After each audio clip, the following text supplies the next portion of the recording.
Hello check बच्चों, आ रहा हूँ लाइव।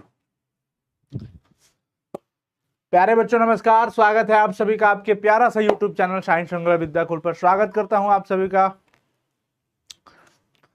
कैसे हैं आप सभी? कोई भाई मेरे आवाज जा रही है? एक बार जुड़ जाएं, बताएं आप सभी कोई। हाँ, Se você está iniciando um canal no YouTube, eu tenho 3 coisas para te falar. Primeiro ponto é entender o seu público. E para isso, बच्चों क्या आप हमें देख पा रहे हो, सुन पा रहे हो, समझ पा रहे हो? गुड इवनिंग साथियों, गुड इवनिंग। कैसे हैं आप सभी लोग?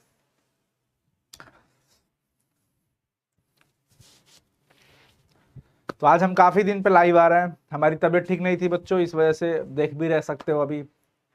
तो इस वजह से हम कनेक्ट नहीं हो पा रहे थे आप लोगों के साथ। पर आज जितना अभी तक पढ़ाया हूं उसमें से एक शानदार लाइव टेस्ट आप सबके साथ करने वाला हूं ऑब्जेक्टिव क्वेश्चन के माध्यम से। और ये सभी क्वेश्चन कहीं ना कहीं मैं आपको पढ़ा चुका हूं, मैं आपको बता चुका हूं, सिखा चुका हूं। Solid state, solution chapter, electrochemistry chapter, इन तीनों चैप्टर का कंबाइंड टेस्ट है। मैं इसमें ये समझना चाहता हूं आप सब मतलब इस टेस्ट के माध्यम से कि आप कितना क्वेश्चन कंप्लीट कर पा रहे हो। इसमें कोई बच्चा घर बैठे चीटिंग वीटिंग नहीं करेगा। और माध्यम ये है कि जैसे मैं ऑब्जेक्टिव कराता हूं वैसे कराऊंगा। पर आपको ऑनेस्टली मतलब इस संबंध में, इस रिश्ते में एक सबसे बड़ी चीज होती है ईमानदारी की। ईमानदारी ही इसमें सबसे बड़ी पार्ट अदा करती है, निभाती है। और वो क्या है कि मैं क्वेश्चन आपको सामने दिखाऊं और आप ऑनेस्टली इसको कर पा रहे हैं या नहीं कर पा रहे हैं, बस यही देखना है। ठीक है बच्चों? तो आपको बस इसमें यही बताना होगा कि कौन सा क्वेश्चन का आंसर आप सही कर पाए हो। तो पहले आप आराम से क्वेश्चन देखते रहिए। क्वेश्चन के साथ साथ हम टाइमर भी आपको देंगे। 30 सेकंड का टाइम, मतलब 20 सेकंड का बहुत रहेगा, 20 सेकंड का टाइमिंग रहेगा। और सुकून से आप बस बिना चीटिंग किए ये करोगे, चैट सेक्शन में रिप्लाई करोगे। और लास्ट में जब कमेंट की बात आएगी तो आप कमेंट में हमें बताओगे कि किसका, किस बच्चों का, मतलब आप जैसे 30 क्वेश्चन है तो 30 क्वेश्चन में आप कितना सही कर पा रहे हो। तो ये 30 क्वेश्चन हम आज आप सबके लिए लेकर आए हैं। हालांकि और ये सभी क्वेश्चन कहीं ना कहीं बहुत इंपॉर्टेंट भी है और पढ़ाए गए भी क्वेश्चन है। ठीक है बच्चों?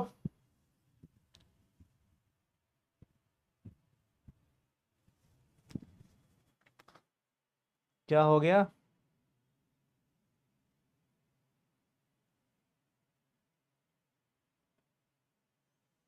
गोल्डी कुमारी क्या कर रही है? शेड्यूल? कैसा शेड्यूल? शेड्यूल कौन देगा? शेड्यूल तो मतलब है आप लोग के पास, शेड्यूल तो आप लोग के पास होना चाहिए था और है ही। ऐप पे जो क्लासेस चल रही है उसका तो टाइम टेबल सबके पास है। गोल्डी कुमारी भेजते रहो भाई। मैं तो बोल दिया शेड्यूल दिया जा चुका है। अब कैसे शेड्यूल की आप बात कर रही हैं मुझे नहीं समझ में आ रहा है। चलो बच्चों स्टार्ट करते हैं। तो फाइनली आप सब कोई तैयार हो जाइएगा। स्टार्ट करें? स्टार्ट? रेडी? तो रेडी, ठीक है। सबसे पहला सवाल, और ये सवाल कहीं ना कहीं बहुत इंपॉर्टेंट सवाल है। बेरावदार ठोस का उदाहरण कौन है? चलिए जी, अब आपका काम है इसमें बताना, आपका काम है इसमें बताना। और टाइमिंग में 10 से 20 सेकंड देता हूं, आपके सामने टाइमिंग भी चल रहा है। टाइमिंग भी आपके सामने चल रहा है। टाइमर स्टार्ट है। फटाफट से 10 सेकंड हो गए। जल्दी से सभी बच्चे बता देंगे फटाफट। यस, बहुत सारे बच्चों का सही जवाब आ गया। बेरावदार ठोस का बात किया है। अब आते हैं, समय समाप्त होता है। बेरावदार की बात किया है। बेरावदार का मतलब क्या हो जाता है? अक्रिस्टल। और अक्रिस्टल वो होता है जिसकी निश्चित और नियमित ज्यामितीय आकृति नहीं होती है, जिसको हम लोग एमॉर्फस सॉलिड कहते हैं। तो भैया हीरा, ग्रेफाइट और नमक ये तीनों के तीनों क्रिस्टल ही होते हैं, यानी हमारा सही जवाब रबर होगा। तो ऑप्शन डी जो बच्चे लगाए होंगे उनका सही जवाब है। जो बच्चा ऑप्शन डी लगाया होगा उनका सही जवाब है। आते हैं सेकंड क्वेश्चन की तरफ। सेकंड क्वेश्चन देख लीजिए, एचसीपी इकाई सेल में परमाणुओं की संख्या क्या होती है? समय स्टार्ट होता है, 20 सेकंड का समय है आपके सामने। आप फटाफट से सभी बच्चे चैट सेक्शन में जवाब लगाइए, फटाफट से सभी बच्चे। एचसीपी इकाई सेल में परमाणुओं की संख्या कितनी होगी? और यह सवाल 2020 में पूछा जा चुका है। जल्दी से बच्चों देखते हैं आज किन का कमेंट हम पिन करने वाले हैं और किन को पर्सनली रिप्लाई करने वाले हैं। जो बच्चा सबसे ज्यादा मार्क्स लेके आएगा। वेरी गुड, समय भी समाप्त हो चुका है। एचसीपी इकाई सेल में परमाणुओं की संख्या 6 होती है। हेक्सागोनल क्लोज पैकिंग, जो कि सॉलिड स्टेट का ये क्वेश्चन है। तो दूसरा का सही जवाब बी हो जाएगा। जो बच्चे बी लगाए होंगे वो बिल्कुल सही होगा, और जिनका नहीं होगा वो हताश नहीं होंगे, पर ध्यान रखेंगे अगली बार से गलती ना हो। तीसरा सवाल देख लीजिए। तीसरा सवाल स्टार्ट होता है समय। एक धातु का रवाकरण हेक्सागोनल क्लोज पैक एचसीपी संरचना में होता है, तो कोऑर्डिनेशन संख्या इसकी क्या होगी? कोऑर्डिनेशन नंबर की बात किया गया है। जल्दी से बता दीजिए फटाफट से सभी बच्चे। मैं देखता हूं कितने बच्चे सही कर पा रहे हैं, क्योंकि पढ़ाई के साथ साथ ना टेस्ट भी बहुत जरूरी है। तो यहां पर टेस्ट का जो मैं सही मोड समझ पाया हूं, वो मुझे लगता है ये काफी अच्छा है मेरे अकॉर्डिंग। वेरी गुड, समय भी तो काफी समाप्त हो चुका है। एचसीपी की बात करें बच्चों, एचसीपी की बात करें हम, या फिर अगर एफसीसी की भी हम बात करें या सीसीपी की भी बात करें, तो इन तीनों में कोऑर्डिनेशन नंबर 12 आता है। कितना आता है जी? 12 आता है। तो यहां पर हमारा सही जवाब ए हो जाएगा, 12। ठीक है, आगे चलते हैं चौथे नंबर सवाल पे। समय शुरू हो जाता है कि बीसीसी इकाई सेल में मुक्त खाली जगह का प्रतिशत कितना होता है? 2018 के बोर्ड परीक्षा में भी ये सवाल पूछा गया है बच्चों। तो आप लोग ना इसका जवाब फटाफट से दे दीजिए, इसका जवाब आप फटाफट से देते चलिए। देखिए समय स्टार्ट हो चुका है, समय जो है ना स्टार्ट हो चुका है। जल्दी से समय समाप्त हुआ। बीसीसी में खाली जगह की बात किया है और काफी बच्चे सही जवाब दे पाए हैं। बीसीसी यानी कि body centred cubic unit cell, जिसमें 68% पैकिंग की प्रगुणता होता है, पैकिंग एफिशिएंसी होता है, और बाकी के 32% बच्चों स्पेस खाली रहता है। तो यहां पर हमारा सही जवाब क्या हो जाएगा? 32%।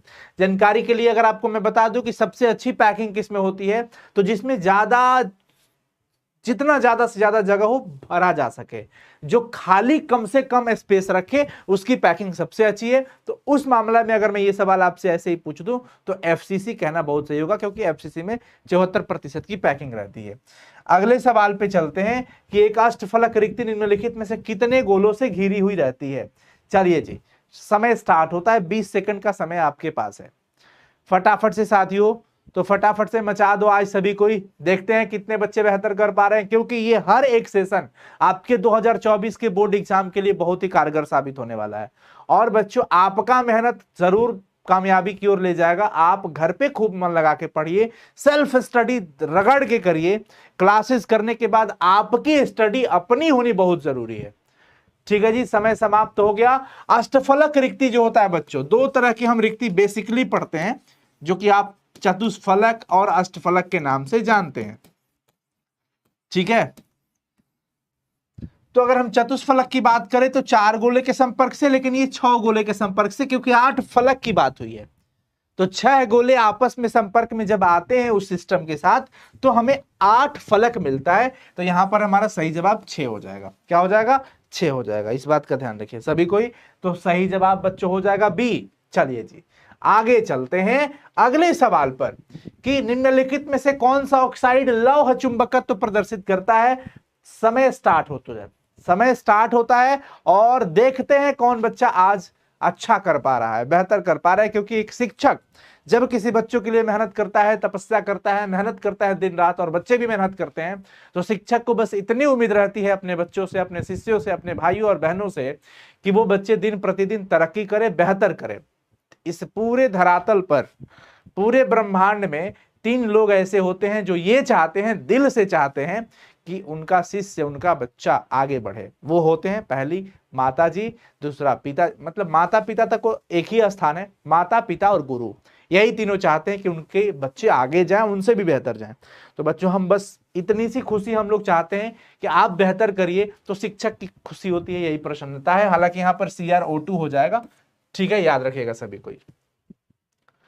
अगला सवाल देख लीजिए। फेरोचुंबकीय कौन है? फेरोचुंबकीय की बात कर रही है, निम्नलिखित में से कौन फेरोचुंबकीय पदार्थ है? समय मैं चालू कर देता हूं, समय स्टार्ट है। 20% सॉरी 20 सेकंड का समय, 20% नहीं। चलिए जी बच्चों, बाकी हमारी तबीयत थोड़ी बहुत डाउन हो जा रही है, तो थोड़ा सा मेरा दिमाग मतलब मैं भी खुद परेशान हो जा रहा हूँ कि यार क्लासेस छूट जाती है आपकी। पर कोई नहीं बच्चों, परेशान नहीं होना है, चीजें सब सही होती चली जा रही है और सही होती भी चली जाएगी। वेरी गुड, समय समाप्त हो चुका है। तो यहां पर हमारा Fe3O4 हो जाएगा, ऑप्शन सही वाला बी हो जाएगा। देखते हैं अगला सवाल में कितने बच्चे सही कर पा रहे हैं। कौन ताप द्वारा प्रभावित नहीं होता है? पूछा हुआ सवाल है 11 में भी, 21 में भी। इसके अलावा आपकी कॉलेज कैंपस के अंदर, स्कूल के अंदर सेंटअप टेस्ट में भी ये क्वेश्चन पूछे जा चुके हैं। तो बताएंगे सभी बच्चे जल्दी से जी।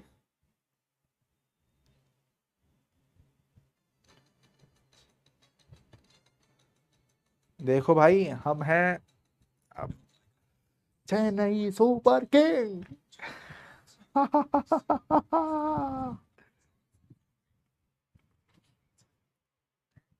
भाई समय चला गया। अरे अरे अरे, ताप के द्वारा कौन प्रभावित नहीं होता है? तो ताप के द्वारा मोललता, मोलालिटी, इस पर कोई असर पड़ने वाला नहीं है। तो यहां पर हमारा सही जवाब बी होने वाला है। और मैं देख रहा हूं काफी बच्चे बी लगा रहे हैं, काफी बच्चे बी लगा रहे हैं। ठीक है, अगले सवाल की ओर आपको मैं अग्रसरित करता हूं कि सिविलियन के 200 ml में 2 ग्राम NaOH घुला हुआ है। और इस क्वेश्चन के लिए 30 सेकंड, क्योंकि एक न्यूमेरिकल बेस्ड क्वेश्चन है, फटाफट से 30 सेकंड जल्दी से बच्चों।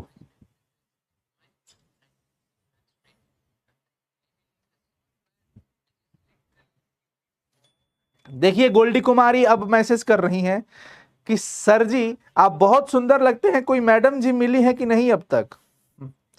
और गोल्डी जी बार बार इस मैसेज को भेज रही है, बहन मैडम जी समय पे मिल ही जाएंगी, इसमें कोई परेशानी वाली बात नहीं है। और हमारे वामांग में आपको दिखेंगे भी, जब भी आना होगा, ईश्वर ने जब रचा होगा, मिलने का जब भी अवसर होगा तो वो आ जाएंगे। परेशान अभी से तो बिल्कुल मत रहो और फोकस इधर पढ़ाई पे करो, ठीक है? तो यहां 30 सेकंड समाप्त होता है। और यहां पर देख लीजिए, आपसे पूछा जा रहा है मूलरता। मूलरता एम बराबर होता है एन बट्टा में भी। मोल बराबर क्या होता है? दिया गया द्रव्यमान बट्टा में आणविक द्रव्यमान। ये 2 ग्राम दिया हुआ है, NaOH का कितना होता है? 40 होता है। 200 ml है, गुना में 1000 करना पड़ेगा क्योंकि मिलीलीटर में दिया है बच्चों। बाकी सॉल्व करने की चीज है, 205 पांचा बटे 0.5 आ जाएगा क्या? 0.5 आ जाएगा का? आए बच्चों, या 0.25 आ जाएगा? क्या आ जाएगा भाई? मुझे सॉल्व ही कर लेना चाहिए अच्छे से, नहीं तो बच्चे कहेंगे सर ये तो मेरा ये आ गया, मेरा वो आ गया। तो 2/40 और ये क्या आ गया? गुना में 5।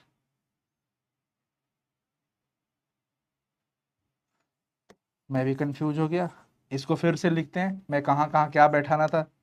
हाँ, एन कितना हो जाएगा? 2 ग्राम बट्टा में NaOH का 40 ही आएगा, तो 40 आ गया।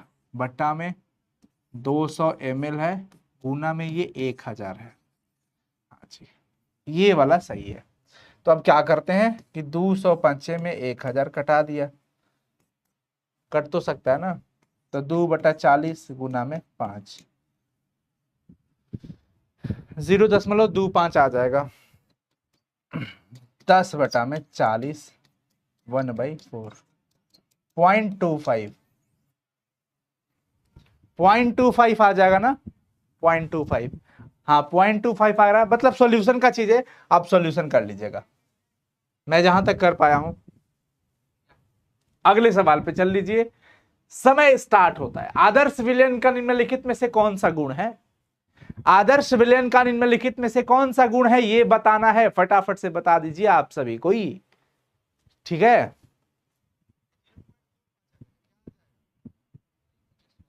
शंकर ऑफिशियल कहते हैं सर आप केमिस्ट्री पढ़ाते हैं तो हमको केमिस्ट्री से डर नहीं लगता है। देखिए डर किसी भी सब्जेक्ट से नहीं लगना चाहिए आपको, क्योंकि डर के आगे जीत है। आपको डरना नहीं है, उससे लड़ना है, भिड़ना है, क्वेश्चन में बार बार फंसना है, फंस करके भी लगातार सॉल्व करो, जब तक तोड़ेंगे नहीं तब तक छोड़ेंगे नहीं, है ना? तो आदर्श विलयन रावल के नियम का पालन करता है। ऑप्शन ए ही सही होगा, ऑप्शन ए सही होगा सिर्फ। चलिए आगे की ओर चलते हैं। अगला सवाल आपके सामने, वैसा घोल जो एक निश्चित ताप पर संयोजन में बिना किसी प्रकार के परिवर्तन के उबलता है उसे क्या कहते हैं? 20 सेकंड के अंदर समय मतलब है आपके पास, आप फटाफट से बता दीजिए। मात्र 20 सेकंड का समय है जी भैया, मात्र आपके पास 20 सेकंड का ही समय है, जल्दी से बता दीजिए जल्दी से। बच्चे एकदम मजा ले रहे हैं टेस्ट का आज, बहुत बढ़िया।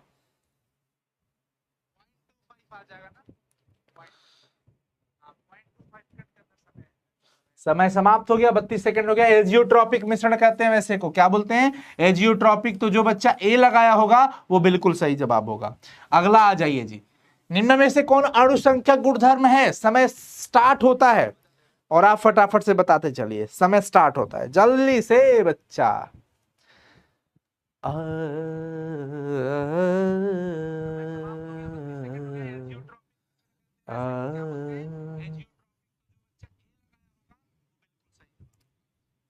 हो गया जी बच्चों? हाँ या ना बताएंगे सभी कोई फटाफट से? हाँ या ना, हाँ या ना, हाँ या ना, जल्दी से हाँ या ना बता दीजिए, जल्दी से हाँ या ना बता दीजिए। समय काफी हो गया। परासरणी दाब जो अणु की संख्या पर डिपेंड करता है, क्वथनांक का उन्नयन, हिमांक का अवनमन, परासरणी दाब, वाष्प दाब का अपेक्षिक अवनमन, यही होते हैं अणुसंख्यक गुणधर्म। ठीक है बच्चों, आगे देख लीजिए जी। तो जो बच्चा डी लगाया होगा वो सही होगा। थोड़ा सा हम लोग और, पहाड़ों पर जल का क्वथनांक कम हो जाता है, इसके पीछे का कारण क्या है? समय स्टार्ट हो चुका। जल्दी से अंत तक बने रहिएगा, 30 क्वेश्चन है और ये ही एकेडमिक चीज है, आपका तो काम ही है पढ़ना दिन रात, तो पढ़ते जाइए ना, पढ़ते जाइए, टेस्ट देते रहिए, खूब टेस्ट दीजिए। यहां पर अच्छा इंग्लिश में क्वेश्चन ये वाला ये हो जा रहा है ना, मैं यहां पे कर दे रहा हूं टाइमर, ताकि इंग्लिश वाला भी क्वेश्चन आपको दिखे। हाँ हाँ हाँ हाँ, सॉरी सॉरी, टाइमर साइड कर दिया, टाइमर साइड कर दिया। हाँ टाइमर वहां से साइड कर दीजिए, हटा दिए हटा दिए। संतोष सुमन जी कह रहे हैं सर हम बॉय भी हैं। हाँ हाँ बिल्कुल बिल्कुल, आप बॉय ही हैं। लकी कुमार भी हैं हमारे साथ, गुनगुन यादव जी भी हैं, हम भी बॉय हैं भाई, इस बात से बिल्कुल परेशान नहीं होना है, बॉय होने में क्या परेशानी है।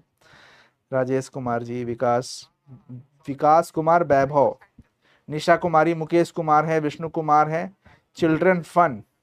टाइमर को लेफ्ट साइड में कर दीजिए सर। हाँ हाँ कर दिया मेरे भाई, कर दिया, लव यू। चलो, तो पहाड़ों पर जल का क्वथनांक इसलिए कम हो जाता है क्योंकि वहां वायुमंडलीय दाब क्या हो जाता है? कम हो जाता है। तो सही जवाब आपका ए होगा, क्योंकि एटमॉस्फेरिक प्रेशर वहां पर डाउन हो जाता है, लो हो जाता है। चलिए जी, अगले सवाल पर प्रवेश करते हैं कि परासरणी दाब निम्नलिखित में से किस समीकरण के द्वारा व्यक्त होता है? 20 सेकंड्स, टाइमर स्टार्ट हो चुका। चलिए फटाफट से जल्दी से।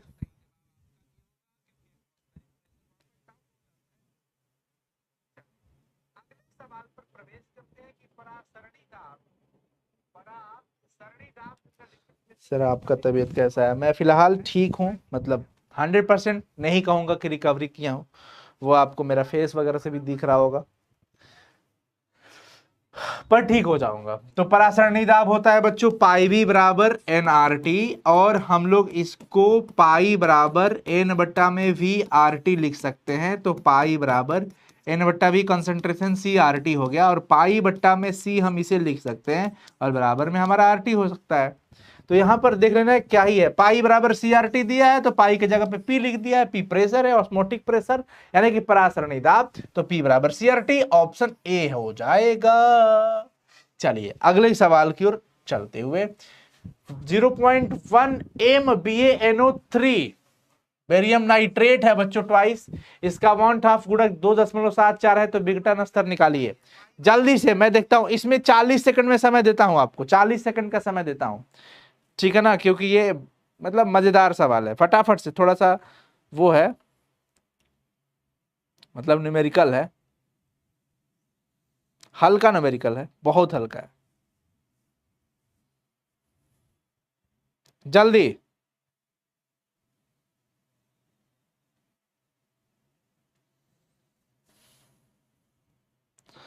जल्दी से, समय समाप्त हो गया।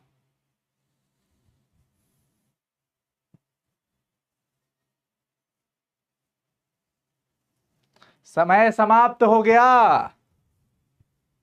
चलो देखो, यहां पर मैं समय को रोकता हूं। विघटन स्तर यानी अल्फा निकालना है। आप क्या करो, आपके पास क्या है, बेरियम नाइट्रेट है ना, तो BaNO3 का होल ट्वाइस। जब ये टूटेगा तो विघटित होगा तो क्या बनेगा, Ba पर 2+ का चार्ज बनेगा। जी सर। और 2NO3 पे माइनस का चार्ज बनेगा। जी सर। यानी कि ये 1 बराबर, सॉरी, इसका वैल्यू तो दे दिया है 2.74 बराबर 1 + 2 अल्फा। अल्फा का वैल्यू हम निकालेंगे, 2 अल्फा बराबर 2.74 माइनस 1। 2 अल्फा बराबर, ये घट जाएगा तो 1.74 बचेगा। और अल्फा जब निकालेंगे तो 1.74 बटा में 2 तो ये हो जाएगा 2 अठे 16 और 2 साते 14.87। लेकिन 100 से गुना कर देंगे तो परसेंटेज में आ जाएगा। 87% का सही जवाब आएगा। 87% का सही जवाब ऑप्शन बी। जो बच्चा बी लगाया होगा उनका सही है। चलिए, ऑप्शन बी 87%। अगले सवाल पे आइए। निम्नलिखित में से किसका हिमांक अवनमन होगा। अधिकतम होगा बच्चों, मैक्सिमम है, यहां पर अधिकतम पूछा गया है। सॉरी, छूट गया है, पर इंग्लिश वाले क्वेश्चन में आप देख सकते हैं मैक्सिमम वर्ड का यूज किया गया है। Maximum depression of freezing point पूछा हुआ और ये क्वेश्चन भी पूछा हुआ है। बहुत कमाल का सवाल है, जल्दी से बता दीजिए। इसमें ना आई बड़ा वैल्यू रखता है। आई देखो, यूरिया और ग्लूकोज इनका तो विघटन की कोई बात ही नहीं है। NaCl में अगर हम बात करें तो Na+ है और Cl- है, तो आई का वैल्यू यहाँ पे 2 बनेगा। लेकिन यहाँ K2+ में अगर हम बात करें तो 2K+ और SO4 पे 2- का, यानी कि यहाँ पर आई का वैल्यू 2 और 1 3 बन जाएगा। तो आई का वैल्यू इसमें मैक्सिमम हो गया ना, तो K2SO4 यहाँ पे सही जवाब हो जाएगा। Option A K2SO4। ठीक है बच्चों, आगे चलो। अगला सवाल देख लो। ऊष्मा और विद्युत का अच्छा चालक कौन है। ऊष्मा और विद्युत का अच्छा चालक कौन है, ये बताना है। फटाफट से बताइए, जल्दी से। समय थोड़ा सा मैं ले रहा हूं क्योंकि आपको प्रॉपर समय चाहिए 20 सेकंड का। ठीक है जी। हाँ, बच्चे बोल रहे थे सर ए वाला, उसमें ए हो गया। जल्दी से भैया, समय समाप्त हुआ। ग्रेफाइट होता है, क्या होता है, ग्रेफाइट। तो ऑप्शन आपका सी सही होगा। जो बच्चा सी लगाया होगा वो सही है। 1 फैराडे, आ जाइए। 1 फैराडे विद्युत धारा प्रवाहित करने पर प्राप्त जो मात्रा होती है वो किसके बराबर होती है। 1 फैराडे विद्युत धारा प्रवाहित जब किया जाता है सर्किट के अंदर, तो जो प्राप्त मात्रा होती है वो किसके बराबर होती है। जल्दी से, समय स्टार्ट हो चुका है और लगातार मैं ये क्वेश्चन आप सबको सॉल्व कराया हूं, पढ़ाया हूं। तो मैं समझता हूं कि ये सब बीच बीच में ऐसा सेशन लेके हमें आना चाहिए आप लोग के लिए। मेरा तबीयत खराब हो गया था, नहीं तो अभी 4-5 सेशन और कराते आप लोग को, पर ये 4 सेशन छूट गए हैं। कोई नहीं, बीच में करा देंगे बच्चों। अब ना आप लोग के लिए ना कुछ बहुत इंपॉर्टेंट क्वेश्चन का वीडियो मैं सोच रहा था अपलोड करने का। क्या करें आप लोग, मैं एक चॉकलेट खा लूं। खा लीजिए सर।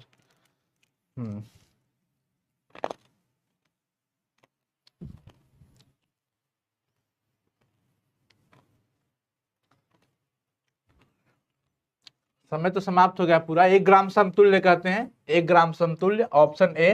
पहले टेस्ट खत्म करते हैं फिर बात करते हैं। ठीक है, अगला। फैराडे का विद्युत अपघटन नियम निम्नलिखित में से किससे संबंधित है। Faraday's law of electrolysis is related to.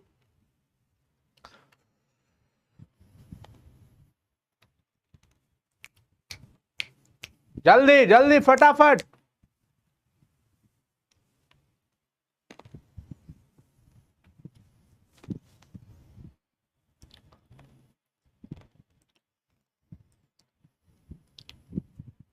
Very good, समय समाप्त हो गया। इलेक्ट्रोलाइट के समतुल्य भार से, जो कि आपने अभी पढ़ा, ऑप्शन डी लगा लीजिएगा। थोड़ा सा मैं स्पीड में रहता हूं, आ जाइए जी। द्रवित सोडियम क्लोराइड के विद्युत अपघटन से कैथोड पर क्या रिलीज होगा। कैथोड पर मुक्त होने वाला पदार्थ कौन सा होगा। क्योंकि ये सब अभी से प्रैक्टिस आपकी हम अगर करवाते रहेंगे ना, तो आपका बोर्ड एग्जाम का प्रिपरेशन तगड़ा हो जाएगा, बहुत तगड़ा हो जाएगा। समय समाप्त। कैथोड की बात किया है। कैथोड होता है माइनस, और माइनस पे जाने वाला होता है धन आयन, यानी कि धातु धन आयन होते हैं प्लस, तो धातु यहाँ पे सोडियम हो जाएगा, वैसे भी सोडियम NaCl है।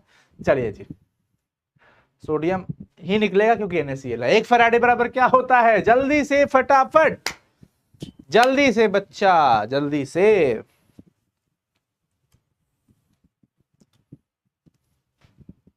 96,500 कूलम। बी, बहुत बच्चों का जवाब आ चुका है। समय समाप्त हुआ, हालांकि मैं पहले ही थोड़ा सा बोल दिया था ज्यादा एक्साइटेड होकर के। 21 का बी। अगला सवाल आपके सामने स्क्रीन पर, एक बार देख लीजिए कि ये क्या है, ये है क्या, किस प्रकार के सेल का निरूपण ये दिखाया गया है, किस प्रकार के सेल का ये निरूपण दिखाया गया है आपके सामने, एक बार देख लीजिए।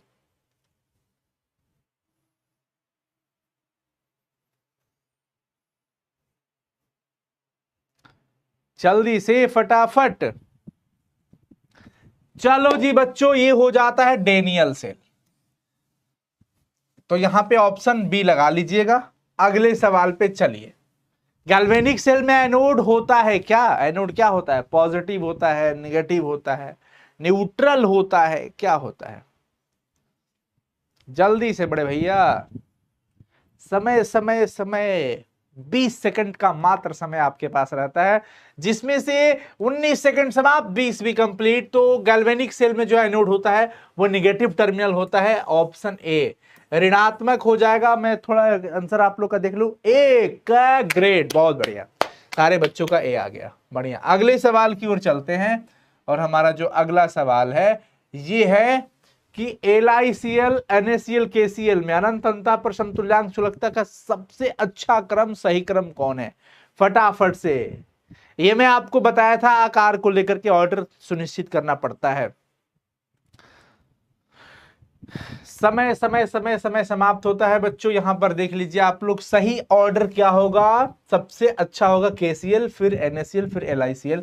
ऑप्शन बी सही होगा। कारण क्या है, क्योंकि लिथियम, सोडियम, पोटेशियम, जैसे आप ऊपर से नीचे की ओर बढ़ते हैं, आकार बढ़ते जाता है, आकार बढ़ने के कारण धनायन और ऋणायन के बीच गैप बढ़ जाता है। गैप बढ़ गया तो एक दूसरे पर ये अट्रैक्शन बहुत कम फील करेंगे पहले की तुलना में या इनकी तुलना में।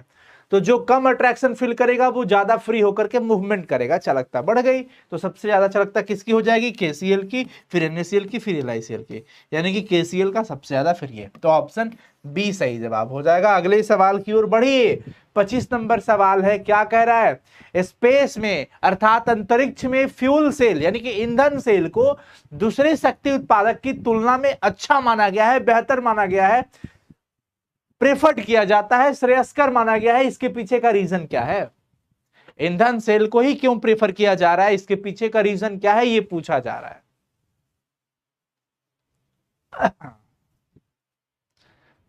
समय समय समय समय 7 सेकंड है अभी आपके पास, जल्दी से बड़े भाई, जल्दी से फटाफट, ये बता दो बच्चों, ये टेस्ट है आपके लिए। समय समाप्त हुआ। कारण क्या है कि उसकी एफिशिएंसी हाई होती है, उच्च दक्षता वाला होता है, और हाइड्रोजन ऑक्सीजन ईंधन सेल जो होता है, हाइड्रोजन ऑक्सीजन जो सेल होता है उसको हम लोग फ्यूल सेल कहते हैं, ईंधन सेल के नाम से जानते हैं। प्रदूषण बिल्कुल नहीं होता है, प्रदूषण रहित है, प्रदूषण मुक्त है, दक्षता उच्च है, और उसका ट्रांसपोर्टेशन भी मतलब हाँ कम भार वाला होता है, तो बहुत ज्यादा वेट भी नहीं होता है, तो ट्रांसपोर्टेशन भी इजी हो गया उसका। यानी इन सभी कारणों से तो प्रॉपर हम सही जवाब डी लगा देंगे इसमें। चलते हैं अगले सवाल की ओर। 26 नंबर सवाल पे आ चुके हैं।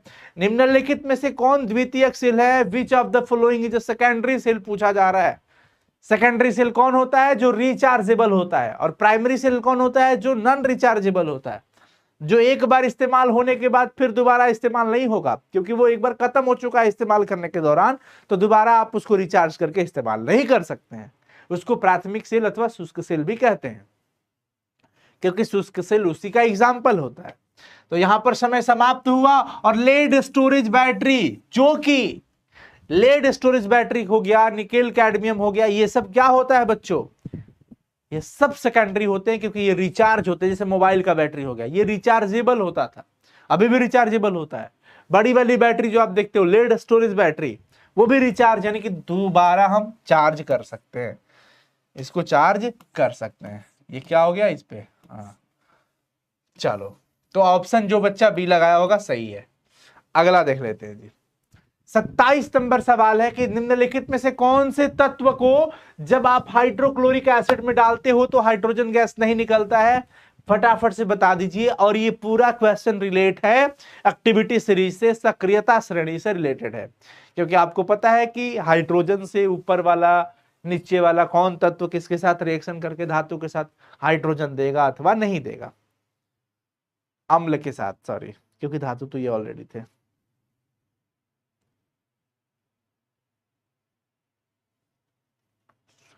मुझे बहुत तेज फीवर आ गया था बच्चों, तो 4 दिन में फीवर से परेशान रहा। बर्थडे के दिन भी हमारा फीवर था।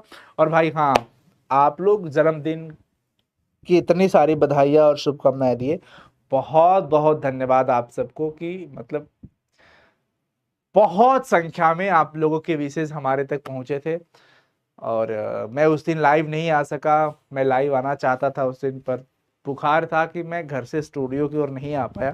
तो सॉरी, माफ करिएगा आप सभी को ही। पर आप लोगों का स्नेह पाकर बहुत अच्छा लगा। ईश्वर आप सबको हमेशा खुश रखे, प्रसन्न रखें। आप जहां भी रहे बहुत ऊंचे स्तर पे जाए, अपने जीवन में बहुत ऊंचाइयों को हासिल करिए। माता पिता को प्रसन्न रखिए, परिवार को प्रसन्न रखिए, अपने आप को खुश रखिए। सक्सेस हो जाइए आप, सक्सेस को प्राप्त कर लीजिए आप। ये हमारी शुभकामनाएं हैं, दुआएं हैं ईश्वर से कि आपका पूरा परिवार स्वस्थ रहे, आप भी स्वस्थ रहे। खूब तरक्की करिए, खूब तरक्की करिए आप। ठीक है बच्चों, तो यहाँ 1 मिनट 35 सेकंड हो गया 20 सेकंड के सवाल में। और आपको पता है कि यहाँ पर सिल्वर नहीं करने वाला है, क्योंकि ये हाइड्रोजन से क्रियाशीलता श्रेणी में नीचे की ओर आता है। तो यहाँ पे सही जवाब हमारा ए हो जाएगा। चलिए अगले सवाल की ओर आ जाते हैं। एक घोल जिसका परासरणी दाब इतना है, तो इस घोल का सांद्रण क्या होगा? जल्दी से बता देना है, जल्दी से फटाफट से बताना है। हालांकि ये न्यूमेरिकल बेस्ड क्वेश्चन है बच्चों, मैं आपको ना हिंट कर देता हूं। पाई बराबर CRT होता है, आपने पढ़ा थोड़ी देर पहले। पाई बराबर क्या होता है? CRT। तो पाई का वैल्यू दे दिया है 0.082 के, टेम्परेचर 300 केल्विन दे रखा है। तो ना यहां से आपको सांद्रता पूछ रहा है, तो C बराबर क्या हो जाएगा? पाई बटा में R इंटू टी। पाई का वैल्यू पुट कर दो, R का वैल्यू पुट कर दो, T का वैल्यू पुट कर दो, सॉल्व कर लेना, जो आएगा वो आंसर हो जाएगा। 29 नंबर सवाल देख लीजिएगा। 29 नंबर, अर्धपारगम में झिल्ली से परासरण की क्रिया में कौन निकल पाता है? कौन आर पार हो जाता है? कौन है जो आर पार हो जाएगा? जल्दी से बता दीजिए, फटाफट से फटाफट से फटाफट से।